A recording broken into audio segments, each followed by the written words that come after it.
The book of Genesis, chapter 3.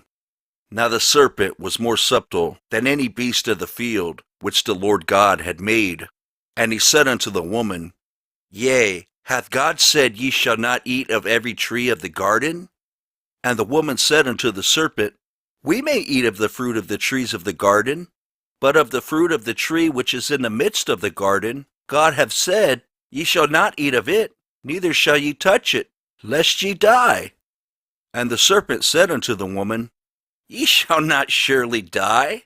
For God doth know that in the day ye eat thereof, then your eyes shall be opened, and ye shall be as gods, knowing good and evil.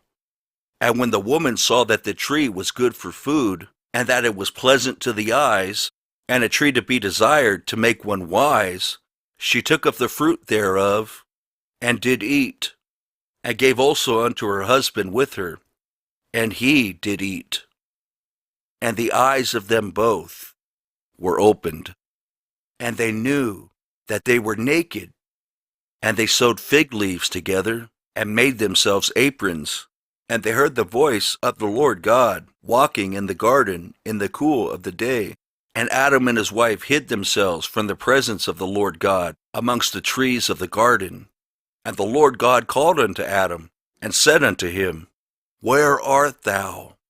And he said, I heard thy voice in the garden, and I was afraid, because I was naked, and I hid myself. And he said, Who told thee that thou wast naked?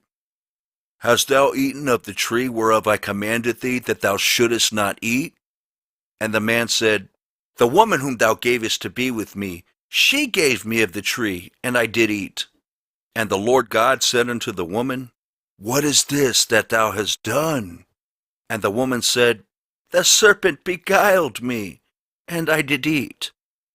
And the Lord God said unto the serpent, Because thou hast done this, thou art cursed above all cattle, and above every beast of the field.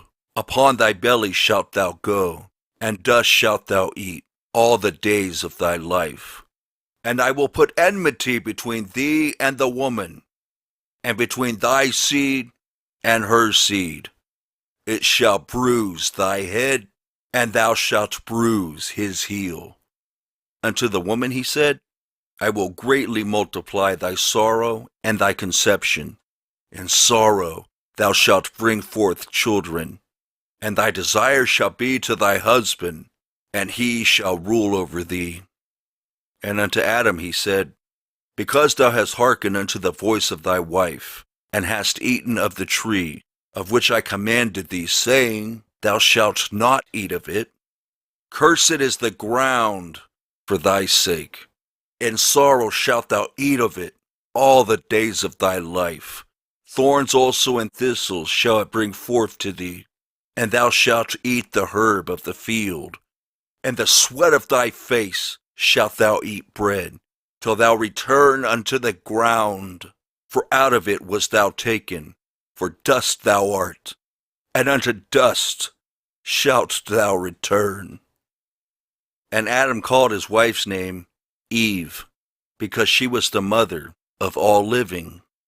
Unto Adam also and to his wife did the Lord God make coats of skins, and clothe them. And the Lord God said, Behold, the man is become as one of us, to know good and evil. And now, lest he put forth his hand, and take also of the tree of life, and eat, and live forever. Therefore the Lord God sent him forth from the Garden of Eden, to till the ground from whence he was taken. So he drove out the man, and he placed at the east of the Garden of Eden cherubims, and a flaming sword which turned every way, to keep the way of the tree of life.